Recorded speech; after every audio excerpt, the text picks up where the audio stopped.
తెలంగాణ రాష్ట్రంలో రాష్ట్ర ముఖ్యమంత్రి రేవంత్ రెడ్డి గారు ఏదైతే తెలంగాణ రాష్ట్ర అసెంబ్లీ ఎన్నికల ముందు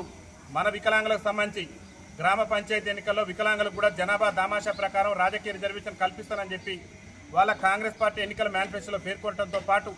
వికలాంగులకు మా కాంగ్రెస్ పార్టీ అధికారంలోకి వస్తే 6,000 రూపాయలు పింఛన్ ఇస్తాం, అదేవిధంగా రాష్ట్రంలో వికలాంగుల అట్రాసిటీ చట్టాన్ని సమర్థవంతంగా అమలు చేస్తాం, అదేవిధంగా ఆర్టీసీలో వికలాంగులకు 100% రాయితీతోని ఉచిత రవాణా సౌకర్యం కల్పిస్తాం, అదేవిధంగా వికలాంగులకు సంబంధించి ఈ రాష్ట్రంలో బ్యాక్లాగ్ ఉద్యోగాలను భర్తీ చేస్తాం, అదేవిధంగా వికలాంగుల సంక్షేమ శాఖను ప్రత్యేక శాఖగా ఏర్పాటు చేసి వికలాంగుల సంక్షేమ శాఖకు ప్రత్యేక అధికారులు నియమిస్తామని చెప్పేసి కాంగ్రెస్ పార్టీ ఎన్నికల మేనిఫెస్టోలో పేర్కొన్నటువంటి రాష్ట్ర ముఖ్యమంత్రి రేవంత్ రెడ్డి గారు మన వికలాంగుల ఓట్లు వేయించుకొని మేనిఫెస్టోలో హామీల వర్షం కురిపించిండు. హామీల వర్షం కురిపించినటువంటి నేపథ్యంలో సరే మన సమస్యలు పరిష్కరిస్తాడేమో, మన పింఛన్ 6,000 రూపాయలు చేస్తాడేమో, మనకు ఉచిత రవాణా సౌకర్యం కల్పిస్తాడేమో, స్థానిక సంస్థల ఎన్నికల్లో మనకు కూడా రాజ్యాధికారం కల్పిస్తారనేటువంటి సంకల్పంతో మన వికలాంగులందరూ కూడా గంప గుర్తుగా ఓటేసి రేవంత్ రెడ్డిని ఇవాళ ముఖ్యమంత్రి చేస్తే దాదాపు 20 నెలలు పూర్తవుతుంది. 20 నెలల పరిపాలనలో కనీసం 20 నిమిషాలు కూడా ఈ రాష్ట్ర ముఖ్యమంత్రి మన సంక్షేమం గురించి కానీ మన అభివృద్ధి గురించి కానీ మనకిచ్చినటువంటి హామీల గురించి కానీ ఆలోచన చేయకుండా మన పట్ల వివక్ష ప్రదర్శిస్తున్నటువంటి నేపథ్యంలో మనందరం కూడా చైతన్యం కావాలి. మనందరం కూడా రాజ్యాధికారం కోసం ముఖ్యంగా కాంగ్రెస్ పార్టీ ఏసీసీ ఎన్నికల మేనిఫెస్టోలో రాహుల్ గాంధీ గారు వాళ్ళ జాతీయ మాజీ అధ్యక్షుడు రాహుల్ గాంధీ గారే స్వయంగా చెప్పారు, మేము రాజస్థాన్ ఛత్తీస్గఢ్లో గతంలో మా కాంగ్రెస్ పార్టీ ఏ విధంగా అయితే వికలాంగులకు రాజకీయ రిజర్వేషన్ అక్కడ కల్పించిందో అదే కోణంలో తెలంగాణ రాష్ట్రంలో కూడా వికలాంగులకు స్థానిక సంస్థల ఎన్నికల్లో రాజకీయ రిజర్వేషన్ కల్పిస్తామని చెప్పేసి వాళ్ళ ఏఐసిసి ఎన్నికల మేనిఫెస్టోలోనే పేర్కొని మరి నేటి వరకు కూడా తెలంగాణ రాష్ట్రంలో వికలాంగులకు స్థానిక సంస్థల ఎన్నికల్లో రిజర్వేషన్ కల్పించే విధంగా చర్యలు తీసుకోకుండా ఇవాళ బీసీలకు 42% రిజర్వేషన్ కల్పిస్తామని చెప్పేసి కామారెడ్డి డిక్లరేషన్లో బీసీలకు 42% రిజర్వేషన్ ఇస్తానని చెప్పేసి కాంగ్రెస్ పార్టీ నాయకులు హామీ ఇచ్చారు. ఆ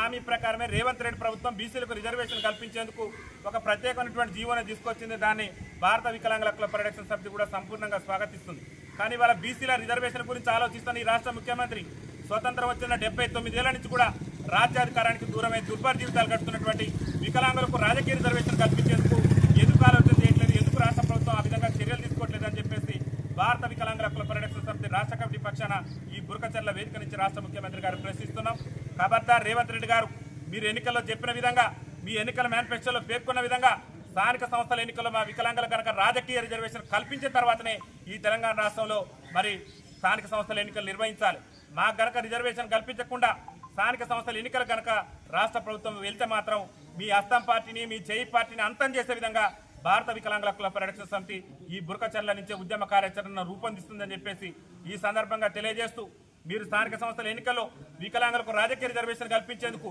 ముఖ్యమంత్రి ఇప్పటికైనా ముందుకొచ్చి వెంటనే తెలంగాణ రాష్ట్ర అసెంబ్లీని ప్రత్యేకంగా సమావేశపరిచినా సరే స్థానిక సంస్థల ఎన్నికల్లో వికలాంగులకు రిజర్వేషన్ కల్పించే విధంగా ప్రత్యేకమైనటువంటి జీవోని తీసుకురావాలి. ఎందుకంటే రాష్ట్ర ముఖ్యమంత్రి గారు చెప్తున్నాడు, మేమేం కోరుతున్నాం, మా వికలాంగుల సంఘాలు మాకు పంచాయతీ నుంచి మొదలు పెడితే పార్లమెంట్ వరకు రిజర్వేషన్ కావాలన్నాం. మీరు ఏఐసిసి ఎన్నికల మేనిఫెస్టోలో పంచాయతీలు మేము ఇస్తామన్నారు. పంచాయతీ అంటే రాష్ట్ర ప్రభుత్వ పరిధిలోనే ఉంది, అంటే రేవంత్ రెడ్డి ప్రభుత్వం చేతిలోనే ఉంది, పార్లమెంట్ దాకా కూడా అవసరం లేదు. ముందు మీరు పంచాయతీలో రిజర్వేషన్ కల్పించి కేంద్ర ప్రభుత్వం మీద ఒత్తిడి చేయొచ్చు, పార్లమెంట్లో కూడా వికలాంగులకు రిజర్వేషన్ ఇవ్వాలని చెప్పేసి మీరు ఎన్నికల మేనిఫెస్టోలో పెడతారు, మా ఓట్లు వేయించుకుంటారు, మా ఓట్లతో గద్దెనెక్కుతారు. గద్దెనెక్కిన తర్వాత మాకు రాజకీయ రిజర్వేషన్ కల్పించకుండా ఇవాళ తెలంగాణ రాష్ట్రంలో సగానికి సగం ఇవాళ 30 లక్షల మంది వికలాంగులు ఉన్న మా కుటుంబ ఓట్లు, మా బంధుమిత్రుల ఓట్లు ఇవన్నీ కూడా మరి చూసుకుంటే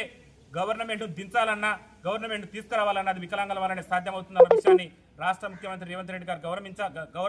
గమనించాలి. ముఖ్యంగా కాంగ్రెస్ పార్టీ నాయకులు కూడా ఎమ్మెల్యేలు కానీ మంత్రులు కానీ ఆలోచన చేయండి. వికలాంగులకు ఏం హామీలు ఇచ్చినాం, మేనిఫెస్టోలో 29 అంశాలు మరి మీరు హామీలు ఇచ్చారు. ఒక్కటంటే ఒక్క హామీ కూడా 20 నెలల పరిపాలనలో నెరవేర్చినటువంటి కాంగ్రెస్ పార్టీని ఇంటిబాట పట్టించే విధంగా మా యొక్క ఉద్యమ కార్యాచరణ తీసుకుంటాం. దయచేసి రాష్ట్ర ముఖ్యమంత్రి ఇంటిబాట పట్టించక ముందే, కాంగ్రెస్ పార్టీని కనుమరుగు చేయకముందే మాకు ఇచ్చిన హామీలు నెరవేరిస్తే కాంగ్రెస్ పార్టీ భవిష్యత్తు ఉంటుంది. లేకుంటే కాంగ్రెస్ పార్టీని ఖతం చేసే విధంగా మా భారత వికలాంగుల హక్కుల పరిరక్షణ సమితి తెలంగాణ రాష్ట్ర వ్యాప్తంగా పెద్ద ఎత్తున ఉద్యమ కార్యాచరణ తీసుకుంటామని చెప్పేసి ఈ సందర్భంగా తెలియజేస్తూ మరి బుర్కచర్ల గ్రామాల్లో ఈ సమావేశాన్ని ఏర్పాటు చేసినటువంటి జిల్లా సీనియర్ నాయకులు ఉపనూతల నరసయ్య గారికి, జిల్లా మహిళా నాయకురాలు మన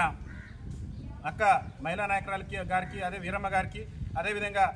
గ్రామశాఖ అధ్యక్షులైనటువంటి పేరెల్లి యేసు గారికి, అదేవిధంగా ఈ సమావేశంలో పాల్గొన్న సురేష్ గారికి, రాష్ట్ర నాయకత్వానికి, జిల్లా నాయకత్వానికి అందరికీ పేరు పేరున రాష్ట్ర కమిటీ పక్షాన ధన్యవాదాలు తెలియజేస్తూ వికలాంగుల ఐక్యత కల్పించాలి, స్థానిక సంస్థల ఎన్నికల్లో వికలాంగులకు రిజర్వేషన్ కల్పించాలి, స్థానిక సంస్థల ఎన్నికల్లో వికలాంగులకు రాజకీయ రిజర్వేషన్ పెంచాలి. వికలాంగుల పెన్షన్లు 6,000 వెంటనే పెంచాలి. వికలాంగుల పెన్షన్లు 6,000 వెంటనే భర్తీ చేయాలి. వికలాంగుల బ్యాక్లాగ్ ఉద్యోగాలను వెంటనే